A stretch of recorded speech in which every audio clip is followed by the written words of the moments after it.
नमस्कार, आदाब, सत श्री अकाल दोस्तों। मैं हूं आपकी दोस्त और होस्ट स्वप्निल और मेरे यूट्यूब चैनल स्वप्निल टॉकीज में आप सभी का बहुत बहुत स्वागत है। दोस्तों, अगर हम फिल्म संगीत की बात करें तो ऐसे कई गीत हुए हैं जिन्हें रफ़ी साहब ने भी गाया है और लता मंगेशकर जी या आशा भोसले ने भी गाया है, यानी कि मेल और फीमेल दोनों ही वॉइस में वो गीत गाए गए हैं और दोनों ही वर्जन बहुत हिट हुए हैं। चाहे वो फिल्म जब प्यार किसी से होता है का गीत हो जिया कुछ बोल दो, जिया जिया कुछ बोल दो।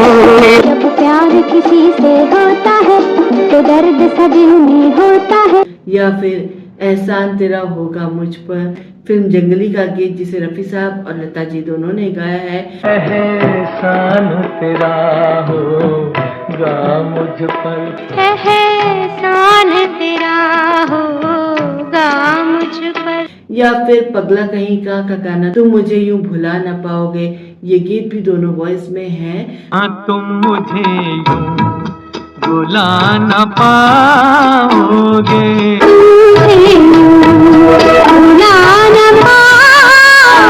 ऐसे बहुत से गीत हैं जो फिल्म में नायक और नायिका दोनों पर सेपरेटली पिक्चराइज किए गए हैं और दोनों ही वर्जन में बहुत पॉपुलर हुए। लेकिन पता नहीं क्यों लता जी ने भी बहुत अच्छे गाए हैं, आशा जी ने भी बहुत अच्छा गाया है, लेकिन जब भी हम इन गीतों को याद करते हैं तो रफ़ी साहब का वर्जन ही सबसे पहले दिमाग में आता है।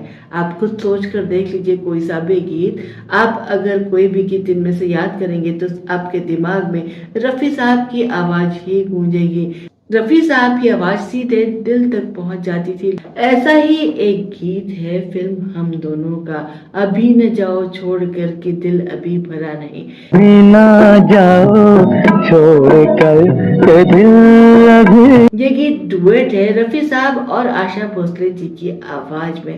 कितना खूबसूरत ये गीत है, ये तो कहने की जरूरत ही नहीं है। खत्म हो किसी जगह के ऐसा सिलसिला नहीं। और कितना पॉपुलर है यही मैं आज के इस वीडियो में आपको बताने वाली हूँ। 1961 में ये फिल्म रिलीज हुई थी, लेकिन ये आज भी हर किसी के दिल में बसता है, हर किसी के जबान पे है। सभी को ये गीत शायद याद होगा, एक तरह से एक फ्रेज बन चुका है। अगर कोई हमारा अपना जल्दी महफिल से उठना चाहता है, जाना चाहता है, तो हम बस यूं ही कह उठते हैं, अभी न जाओ छोड़ कर के दिल अभी भरा नहीं। आप कहते हैं कि नहीं? बताइएगा भाई, मैं तो जरूर कहती हूँ। तो दोस्तों, इस फिल्म में इस गीत के भी दो वर्जन हैं। एक तो ये डुएट गीत है और दूसरा आशा भोसले जी की आवाज में है, जहां में ऐसा कौन है कि जिसको गम मिला नहीं।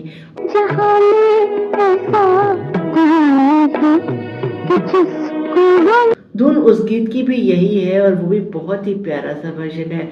आशा भोसले जी ने अपने एक प्रोग्राम में कहा था कि जब इस गीत की रिकॉर्डिंग हो रही थी तो आशा जी ने इस गीत पर बहुत मेहनत की थी, बहुत अच्छी तरह से रिहर्सल की थी। जैसा जयदेव जी जो इस फिल्म के संगीत निर्देशक जी चाहते थे वैसा ही उन्होंने गाने की कोशिश की थी, लेकिन रफ़ी साहब ने इस गीत को बस एक आध बार सुना था और उसके बाद गा दिया था। आशा जी को यूँ लगता था कि रफ़ी साहब ने इस गीत पर उतनी मेहनत नहीं की जितनी आशा जी ने की है।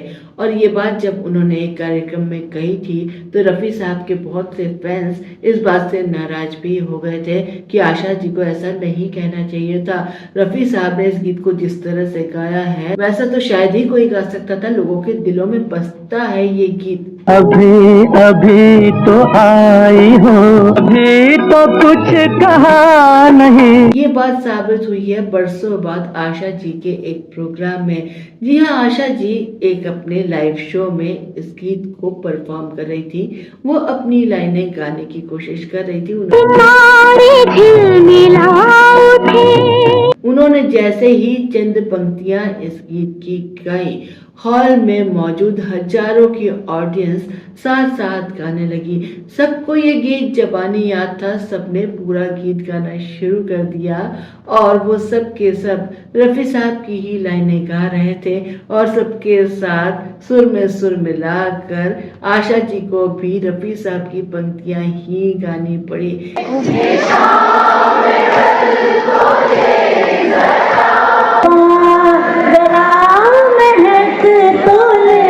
और इतना पॉपुलर है रफ़ी साहब का वर्जन। ये चमत्कृत कर देने वाला नज़ारा था, क्योंकि सन 1961 में रिलीज हुई फिल्म को 50 साल, 60 साल, 70 साल बाद आज के युवा अगर गाते हैं, गुनगुनाते हैं, तो ये कोई मजाक नहीं है, ये कोई मामूली बात नहीं है। ये ऐसा इसलिए हुआ है क्योंकि ये गीत लोगों के दिलों में बसता है। और सिर्फ यही गीत क्यों, रफ़ी साहब का गाया हुआ, लता जी, आशा भोसले जी, सभी के गाए हुए पुराने गीत लोगों के दिलों में बसते हैं, लेकिन इस गीत की तो बात ही कुछ और है। तो दोस्तों, ये था आज का छोटा सा फिल्मी किस्सा। अगर आपको पसंद आया हो तो वीडियो को लाइक करिए, शेयर करिए, चैनल को सब्सक्राइब करिए, बेल आइकन को हिट करिए, जिससे कि सभी नोटिफिकेशन आप तक समय से पहुंच पाए। मिलती हूँ अगले वीडियो में कुछ नई फिल्मी जानकारी के साथ। चलती हूँ, नमस्कार।